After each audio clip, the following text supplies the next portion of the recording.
Hey guys, welcome to AK DevCraft channel. Today I'm going to talk about how we can have runtime environment variables in a React application. So, as you must be knowing, React is a single page application, which is eventually when it's compiled is a static page app. That means all the files of the React application is compiled into vanilla JavaScript and CSS file bundled in a tarball. Now that tarball is eventually deployed on a web server. It could be Apache web server, Nginx web server, or anything which you are using it. But the important point is, where is the static app running? The static app is running in someone else's browser. When someone accesses your website, CSS and JavaScripts are downloaded in the browser and it is running in the browser runtime environment. So technically, you cannot have a runtime environment variable for someone else's browser, but there are ways how we can achieve it. So I'm going to talk about how we can handle it while we are deploying the app. So I have already written a blog on the subject where I have talked about how we can configure the application. So today I'm going to use the same blog for the code snippet, and I will walk you through how we can do it in a React application. I will make sure to put the link in the video. Alright, so let's get started. So I will first create a React application. So I will create it using create React app, but for the interest of time, I have already created it. So I will just go cd inside my folder where I have created the app. And let's first test it out if it starts well. Alright, so it loaded fine. So next I will go and start with creating the folder. So first folder I will create under the public directory. So let's create a folder named env, and then let's go back to the blog. So first file I will add is env.preprod, where preprod is the environment name. Similarly, you can create env.dev, env.dev2, likewise. So let's create first file env.preprod, paste, and here is the key and value pair. So this is the key which you want to be dynamic per environment, and that's the dynamic value for that environment. So for the preprod, this variable will have xyz. You can have like abc for another environment, but for now I'll just keep it xyz. Now next file I have to create is env.sh. So let's copy this script and go back and add another one. So here's env.sh and copy paste it over here. Now what this script is doing, it accepts two arguments. First is the path, second is the environment name. So basically it will say, okay, where is your file and which I have to use it, and then this script will create a file named env-config.js. So for now, let's go and create this file, but I will keep this one as blank for now. So when we will run, this will be the file where the values will be inserted as in the Windows object. So next step is to wire up the creation of the env-config.js when the application will start. So let's copy this and go here, and let's go to our package.json.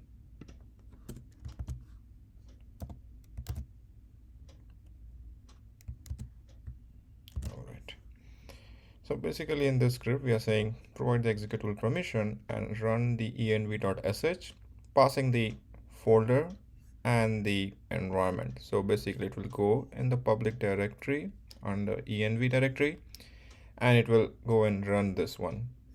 So before we test it out, let's go here and add the script which will be generated in the index.html. So we have to add it in the head. So I'll just add it just above the title. All right, so I think we are all set to test out first whether or not this is working. At least it should generate the script and it should be downloaded in the browser. So let's see.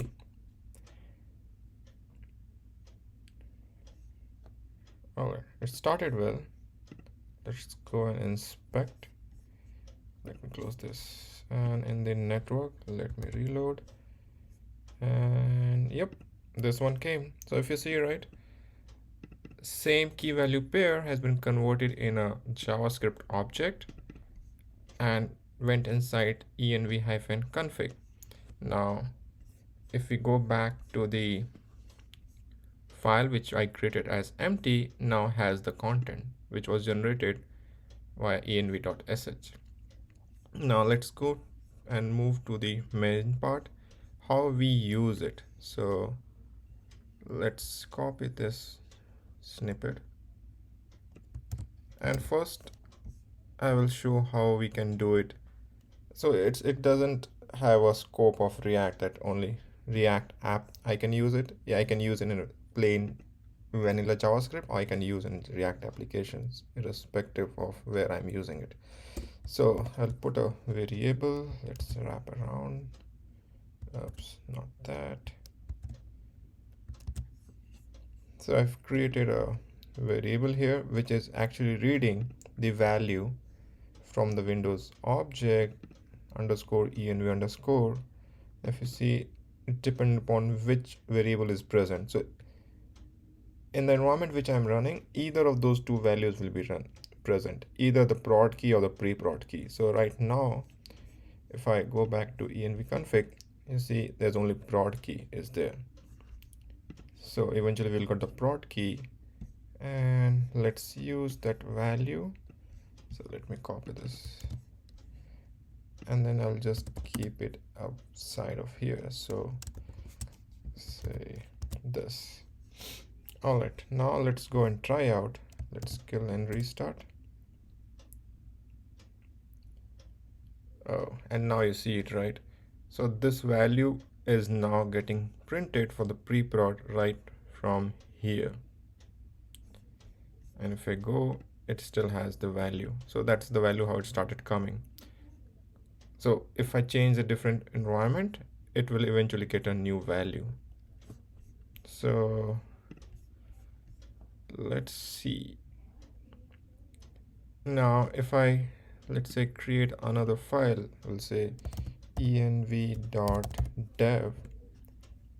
and if I put, I don't want this here with a different value, let's say abc, and then go and change my package.json to say run with the dev one. I don't want the pre-prod. So then I have to kill the application and start. Now this time if we start, it should have a different value. So let's it get loaded, and yep, see, now it has a value ABC, and that value should have been replaced over here as well. So that is very simple. You can use it as per your environment. Now let's move on and have something more. So now this is how we were changing the values, right? We were reading the value. Now I can have in the same way in a vanilla script in the React application. So for that, my script should be under public folder, and let me create this, and I will copy the same code snippet from application. So I just reuse it. All right, and paste it here, wrap around the text, and let's say just print console.log, let's say coming from some important .js, and print the value runtime key. Now once I have done this, I have to obviously put that file path in my index.html. So I'll just put, oh, so if you see, right, there's a typo. I don't have to put head up one more time. I have to just do one time. So I'll just get rid of those head tags. I don't want more head tags.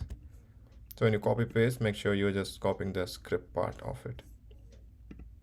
So now here, and then the main reason why I'm putting everything on the public folder is because when we take a build, the content of the public folder we go as is. So all these files will be there in the build itself. Now, so let's go back and check one more time, kill the app, restart. And then we should have now two scripts, you'll see. And if this script was loaded, then we should have something in the console, which is right coming here. So that is how we can have it in the local workspace. But let's say you wanted to have, how about the pre-prod actual when you deploy on the server? Well, for that purpose, the same script, if you remember, right, we were running in the startup. Same script, I can have it extracted as a bash script or shell script and run it just before the deployment. So probably you will have something named like preprod deployment.sh, which has the content of this command. And this is doing eventually the same thing, running the script with the folder path and the environment name. So just that once the app is deployed, you can run the script which will change the environment variables. Now, in case you are using nginx, you have to make sure you provide access to that directory so that the files could be accessed. Now, but this is good for dev and local and pre-prod environments. How about production? Well, for production, we can certainly do the same way, creating another environment called prod, like env.prod, but that would be kind of over engineering it. So for now, what I am suggesting is keep the content as is in the file. So here, and you save it. Now, once this is saved, each time you take a build, the same file goes inside your build. But here's a caution. Whenever you run, this file will be overridden. So you have to make sure whenever you're checking in the code, this file is not checked in unless and until you really want to check in this file. Otherwise, in production, you will get the values of a pre-prod or a local, whichever environment you are running. So that you have to be very careful. So yeah, that is pretty much about it. I have a sample application as well in the GitHub, which you can check it out. And that's it for today. So please like, share, and subscribe. Till then, thank you.